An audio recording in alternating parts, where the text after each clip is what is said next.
Assalamualaikum warahmatullahi wabarakatuh. Yang terhormat, Bapak Ihsanuddin Magister Sains selaku dosen pengampu mata kuliah Analisis Kompleks Pendidikan Matematika FK Untirta. Di kesempatan kali ini mohon izinkan kami untuk membuat video pembelajaran mengenai turunan, fungsi dasar, dan integral kompleks. Namun, sebelum masuk ke materi, mohon izinkan untuk memperkenalkan diri kami. Yang pertama ada Claudia Salsabila, Juwita Kirana Wulandari, Siti Hamdiah, Nia Agustin, dan Nafitriani Istriah, serta Miftahul Fauzan. Langsung saja kita masuk ke materi yang pertama. Pertama adalah turunan kompleks. Definisi turunan. Diberikan fungsi f yang didefinisikan pada daerah D dan Z0 anggota elemen D. Jika diketahui bahwa nilai limit Z mendekati Z0 dari Fz dikurang Fz0 dibagi Z dikurang Z0 ada, maka nilai limit ini dinamakan turunan atau derivatif fungsi f di titik Z0. Dinotasikan sebagai f aksen Z0. Jika f aksen Z0 ada, maka dikatakan terdiferensial atau didiferensiabel di Z0. Dengan kata lain, f aksen Z0 sama dengan limit delta Z mendekati 0, delta f per delta Z sama dengan limit delta Z mendekati 0, f Z0 ditambah delta Z dikurangin f Z0 per delta Z. Jika f terdiferensial di semua titik pada D, maka f terdiferensial pada D. Selanjutnya adalah contoh 3.1.2. Buktikan Fz sama dengan mutlak Z kuadrat kontinu di seluruh bidang kompleks tetapi hanya terdiferensial di Z sama dengan 0. Buktinya, Fz sama dengan mutlak Z kuadrat sama dengan X kuadrat ditambah Y kuadrat berarti Ux, Y sama dengan X kuadrat ditambah Y kuadrat dan Vx, Y sama dengan 0. U dan V kontinu di D, maka Fz kontinu di D. F aksen 0 sama dengan limit Z mendekati 0 dari Fz dikurangin F0 per Z dikurangin 0 sama dengan limit Z mendekati 0 mutlak Z kuadrat per Z. Limit Z mendekati 0 Z dikali Z konjugat per Z sama dengan 0. Jadi Fz terdiferensial di Z sama dengan 0. Selanjutnya adalah syarat Cauchy-Riemann. Syarat yang diperlukan agar fungsi F terdiferensial di Z0 sama dengan X0 tambah Y0 adalah syarat Cauchy-Riemann yang menghubungkan derivatif-derivatif parsial tingkat pertama dari fungsi bagian real dan fungsi bagian imajiner dari F. Selanjutnya teorema 3.2.1. Jika Fz sama dengan Ux, Y ditambah I, Vx, Y terdiferensial di Z0 sama dengan X0 ditambah Y0, maka Ux, Y dan Vx, Y mempunyai derivatif parsial pertama di X0, Y0. Dan di titik ini dipenuhi persamaan Cauchy-Riemann, yaitu do U per do X sama dengan do V per do Y, dan do U per do Y sama dengan min do V per do X. Derivatif F di Z0 dapat dinyatakan dengan F aksen Z0 sama dengan Ux, X0, Y0 ditambah I, V0, X0, Y0. Jika persamaan Cauchy-Riemann tidak dipenuhi di X0, Y0, maka Fz sama dengan Ux, Y dan I, V, X, Y tidak terdiferensial di Z0 sama dengan X0 ditambah Y0. Selanjutnya adalah syarat Cauchy-Riemann pada koordinat kutub. Syarat Cauchy-Riemann pada koordinat kutub. Jika Fz sama dengan Ux, Y ditambah I, Vx, Y dapat diilustrasikan dalam koordinat kartesius, maka dengan menggunakan hubungan X sama dengan R cos Pi dan Y R sin Pi, diperoleh Z sama dengan R cos Pi ditambah I sin Pi. Sehingga Fz sama dengan UR, Pi ditambah IVR, Pi dalam sistem koordinat kutub. Teorema 3.3.1. Jika Fz sama dengan UR, Pi ditambah IVR, Pi terdiferensial dan kontinu pada suatu sekitar R0, Pi0, dan jika dalam sekitar tersebut UR, Upi, VR, Vp ada dan kontinu di R, Pi0 dan dipenuhi Cauchy-Riemann yaitu do U per do R sama dengan 1 per R, do V per do Pi, dan do V per do R sama dengan min 1 per R, do U per do Pi. Maka F aksen Z ada di Z sama dengan Z0 dan F aksen Z sama dengan cos Pi0 min I sin Pi0, UR, R0, Pi0 ditambah IVR, R0, Pi0. Untuk materi selanjutnya yaitu fungsi harmonik dan sekawan harmonik. Fungsi harmonik adalah fungsi dua variabel real Ux, Y yang memiliki turunan parsial kedua yang kontinu dan memenuhi persamaan Laplace. Nah, di sini ada rumusnya yaitu do kuadrat Pi per do X kuadrat ditambah do kuadrat Pi per do Y kuadrat. U dan V di mana Fz sama dengan Uxy plus IV Xy analitik pada suatu domain, maka Fz harmonik pada domain tersebut. Dua fungsi U dan V sedemikian sehingga Fz sama dengan Uxy plus IV Xy analitik dalam suatu domain. Dinamakan dua fungsi yang harmonik konjugat dalam domain itu. Fungsi sekawan harmonik jika Fz Uxy plus IV Xy adalah fungsi analitik, maka Uxy dan Vxy adalah fungsi harmonik. Fungsi V disebut sebagai fungsi sekawan harmonik dari U, maka berpasangan dan saling menentukan satu sama lain melalui persamaan Cauchy-Riemann. Nah, di sini untuk contohnya, misalkan Uxy sama dengan X kuadrat min Y kuadrat dan Vxy min 2Xy. Apakah U dan V fungsi analitik dan fungsi harmonik? Penyelesaiannya itu perhatikan di bawah, Ux sama dengan 2X, Uy sama dengan min 2Y, Uxx sama dengan 2, Vx sama dengan 2Y, Vy sama dengan 2X, Vxx sama dengan 0, X-nya sama dengan 0, UY-X sama dengan 0, UY-Y itu sama dengan min 2, Vx-Y sama dengan 2, Vy-X sama dengan 2, Vy-Y sama dengan 0. Karena UX sama dengan 2X sama dengan VY, UY sama dengan min 2Y sama dengan min VX, UXX plus UYY sama dengan 2X plus 2 plus min 2 sama dengan 0, dan VXX sama dengan VYY sama 0 plus 0 sama dengan 0, di mana U dan V memenuhi persamaan Laplace, maka U dan V fungsi harmonik. Untuk contoh selanjutnya yaitu misalkan UXY sama dengan X pangkat 3 min 3X kuadrat Y, tentukan fungsi harmonik sekawan dari U. Penyelesaiannya itu UX sama dengan min 6XY dan UY sama dengan 3Y kuadrat min 3X kuadrat. Menurut persamaan Cauchy-Riemann diperoleh min 6XY sama dengan UX sama dengan VX, sehingga VX itu integral min 6XY dy, sehingga min 3XY sama dengan plus HX. Ini untuk persyaratan pertama. Atau Vx sama dengan min 3y kuadrat plus h aksen x. Nah, untuk syarat kedua persamaan Cauchy-Riemann yaitu harus dipenuhi uy sama dengan min v, sehingga 3y kuadrat min 3x kuadrat sama dengan min 3y kuadrat plus h aksen x. 3y kuadrat min 3x kuadrat sama dengan 3y kuadrat min h aksen x. Nah, h aksen x itu sama dengan 3x kuadrat. Nah, maka integral 3x kuadrat dx sama dengan x pangkat 3 plus c. Ini persamaan keduanya. Dari persamaan 1 dan 2 diperoleh Vxy sama dengan min 3xy kuadrat plus x pangkat 3 plus c yang merupakan fungsi harmonik sekawan dari U. Ya, kita lanjut ke fungsi eksponensial. Di sini untuk definisinya, fungsi eksponen pada bilangan kompleks merupakan perluasan dari fungsi eksponen pada bilangan real. Dimana misal di sini ada e pangkat z sama dengan e pangkat x cos y plus i sin y, itu sama dengan e pangkat x plus y sama dengan e pangkat x dikalikan dengan e pangkat y. Lalu di sini ada sifat-sifat fungsi eksponen, misalkan z1 sama dengan x1 plus y1 dan z2 ini sama dengan x2 plus y2, maka didapat di sini ada e pangkat z1 dikalikan e pangkat z2 ini sama dengan e pangkat z1 ditambah z2. Lalu ada e pangkat z1 dibagikan dengan e pangkat z2 ini sama aja dengan e pangkat z1 dikurang Z2, lalu ada E pangkat Z dipangkatkan lagi dengan N, itu sama dengan E pangkat N dikalikan Z, lalu ada E pangkat Z plus 2 KPI, itu sama dengan E pangkat Z2, lalu ada E pangkat Z dikalikan dengan pangkat M per N, itu sama dengan E pangkat Z plus 2 KPI dikalikan dengan M per N, lalu ada konjugat dari E pangkat Z sama dengan E pangkat Z konjugat. Next, di sini ada rumus Euler. Di sini ada E pangkat Y itu sama dengan cos Y plus I sin Y. Sehingga jika Z ini X plus Y, maka kita bisa gunakan E pangkat Z sama dengan E pangkat X cos Y plus I sin Y. Nah, dalam bentuk polar juga di sini ada Z sama dengan R cos theta plus I sin theta, maka dapat kita tulis juga sama aja dengan Z sama dengan R dikalikan E pangkat I theta. Sehingga dari rumus Euler akan diperoleh E pangkat 2 PI sama dengan 1, E pangkat PI per 2 ini sama dengan I, E pangkat PI sama dengan min 1, E pangkat min PI per 2 sama dengan min I, dan E pangkat min PI ini sama dengan min 1. Ya, next di sini ada contoh soal, tentukan semua solusi dari E pangkat Z sama dengan min 3 plus 4I. Nah, untuk penyelesaiannya kita ubah menggunakan E pangkat X, rumus Euler tadi, cos Y plus I sin Y sama dengan min 3 plus 4I. Untuk E pangkat X cos Y ini sama dengan min 3, lalu untuk E pangkat X sin Y ini sama dengan 4. Lalu kita hitung di sini teman-teman, E pangkat X sin Y dibagikan dengan E pangkat X cos Y ini sama dengan min 4 per 3. Jadi sama aja dengan tan Y, tan Y-nya ini adalah min 4 per 3. Lalu kita cari Y-nya ini adalah 126,9 derajat atau sama dengan 2,215 radian. Nah, teman-teman bisa gunakan radian juga di kalkulator teman-teman nanti.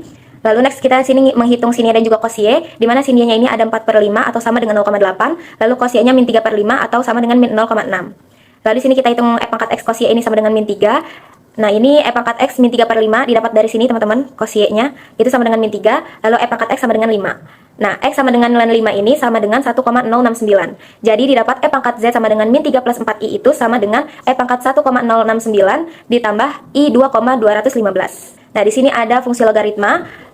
Untuk definisinya, fungsi logaritma pada variabel kompleks didasari oleh bagaimana menyelesaikan persamaan E pangkat W sama dengan Z. Dengan syarat W dan Z-nya ini adalah bilangan kompleks. Nah, untuk sifat-sifat logaritma di sini, ada log natural ZW ini sama dengan log natural Z ditambah log natural W. Lalu ada log natural Z per W ini sama dengan log natural Z dikurangi log natural W. Lalu ada log natural E pangkat Z ini sama dengan Z. Lalu ada E pangkat log natural Z ini sama dengan Z. Lalu ada natural log ZP ini sama dengan P log natural Z, di mana P ini adalah bilangan rasional.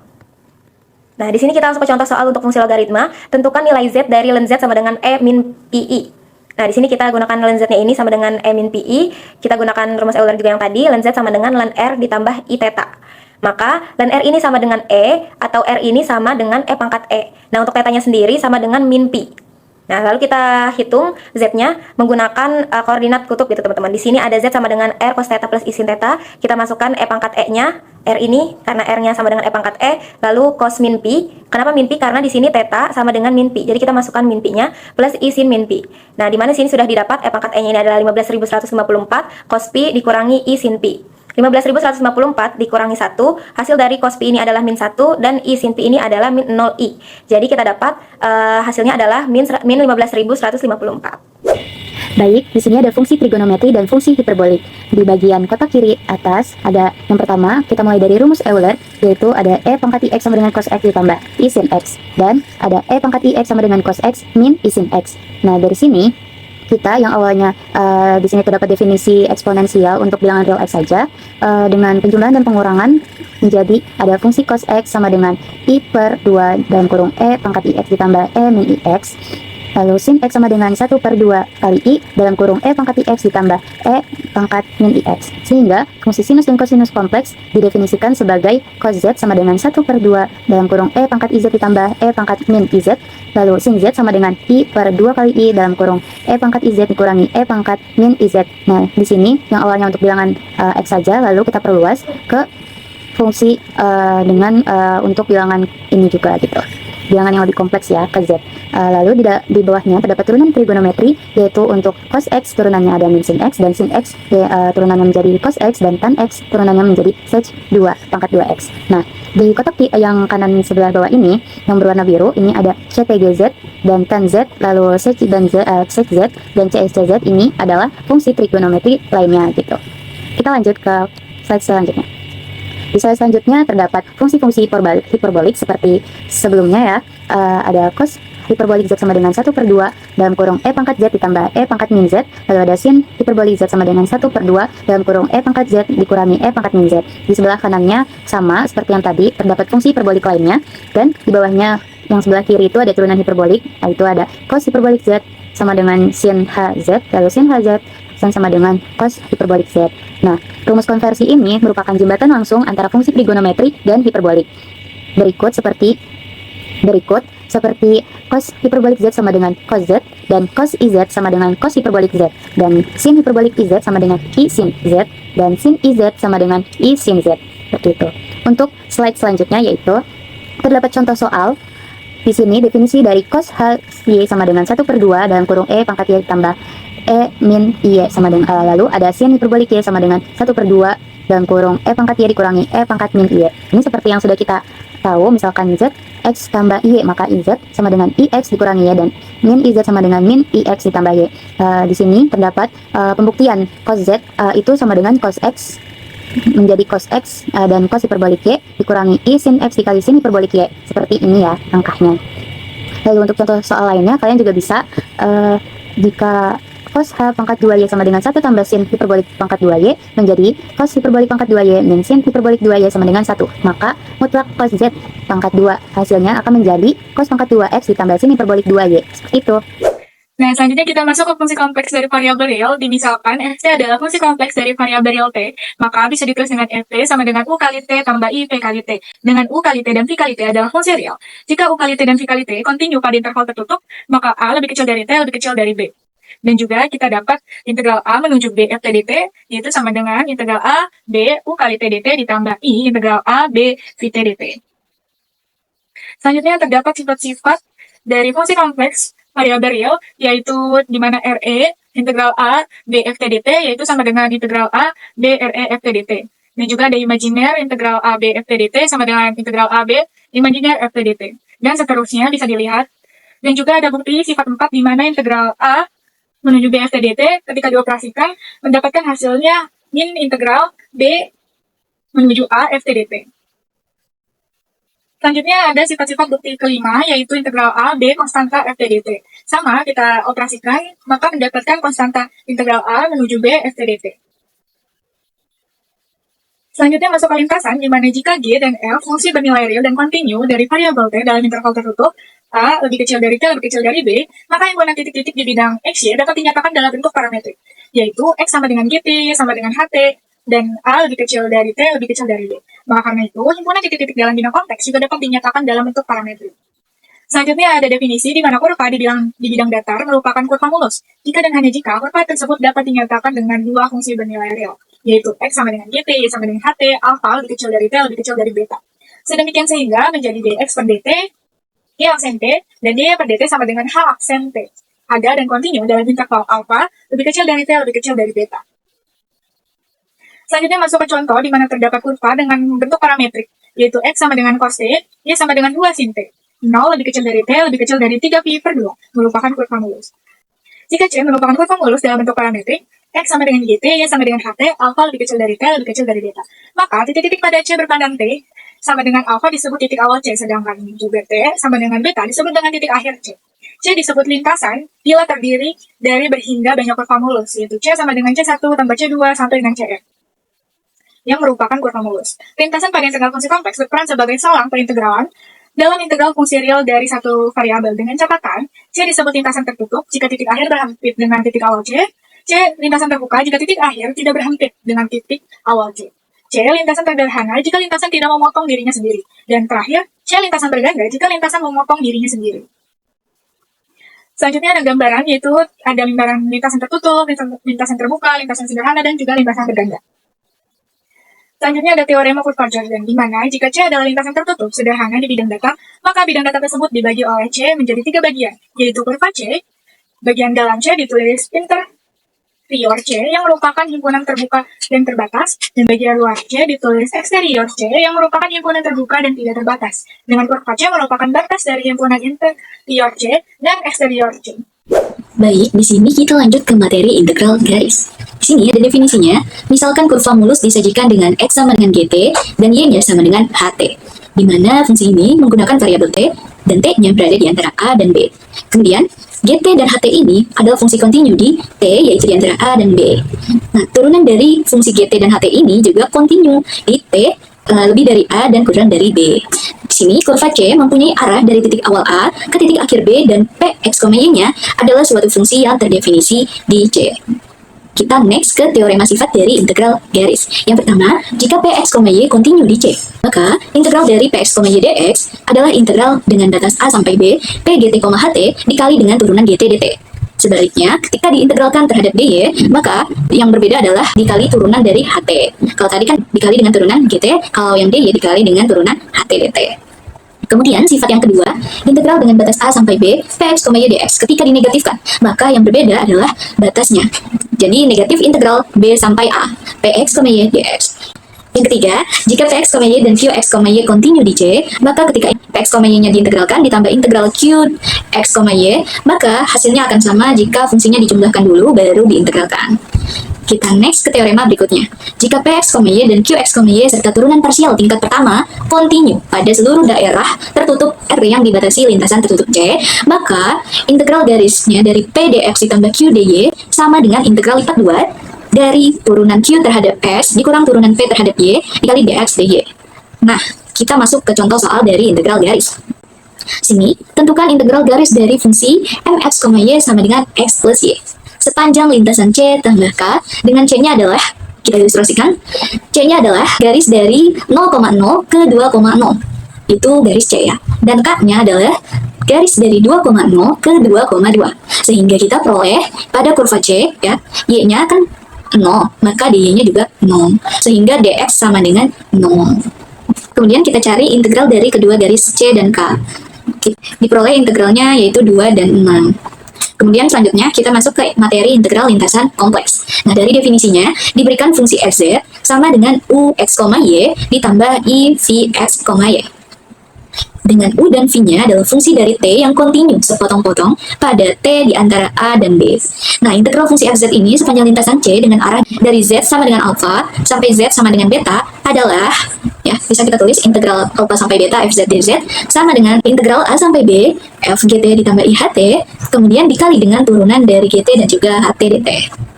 Kita masuk ke sifat-sifat integral lintasan kompleks. Itu sama seperti integral garis. Ketika dinegatifkan yang berbeda hanya batasnya, kemudian dikali konstanta, kemudian ada sifat penjumlahan. Kita masuk ke contoh soal integral lintasan kompleks. Sini soalnya, tentukan integral kompleks dari fungsi z dikali e, dipangkatkan z, dan dipangkatkan lagi 2, kemudian dz. Di mana c-nya adalah dari 1 menuju i sepanjang sumbu kompleks. Nah, langkah pertama yang harus kita lakukan adalah misalkan u sama dengan z kuadrat. Ini tujuannya biar lebih memudahkan aja. Oke. Kemudian dicari turunan dari u. Turunan dari z kuadrat adalah 2z dz. Ketika dicari dz-nya, maka diperoleh du per 2z. Sehingga batas kurvanya kita peroleh, pada C0 kita perolehkan 1, awalnya itu 1 menuju i ya. Jadi Z0-nya adalah 1, Z1-nya adalah I. Kemudian pada kurva C1 diperoleh U0-nya adalah 1 kuadrat ya karena fungsinya tadi Z kuadrat. Kemudian U1-nya adalah min 1. Sehingga kita dapat batas integralnya adalah 1 sampai negatif 1. Di sini integralnya kita tinggal substitusi integral Z kali E pangkat U. Nah, ini substitusi tadi Z kuadratnya menjadi U, kemudian DZ-nya ya. DZ-nya menjadi DU per 2Z. Oke, sama dengan setengahnya kita keluarkan dari integral karena konstanta, kemudian setengah dikali integral dari E pangkat U DU. Sama dengan setengah integral dari E pangkat U, yaitu E pangkat U, dengan batasnya adalah 1 sampai min 1. Dari sini ya, guys. Kemudian didapat min setengah kali E pangkat 1 dikurang E pangkat negatif 1. Kita tahu bahwa bentuk ini adalah bentuk dari sin hiperbolik 1. Sehingga didapat integral kompleks dari fungsi Z dikali E pangkat Z kuadrat itu adalah negatif sin hiperbolik 1.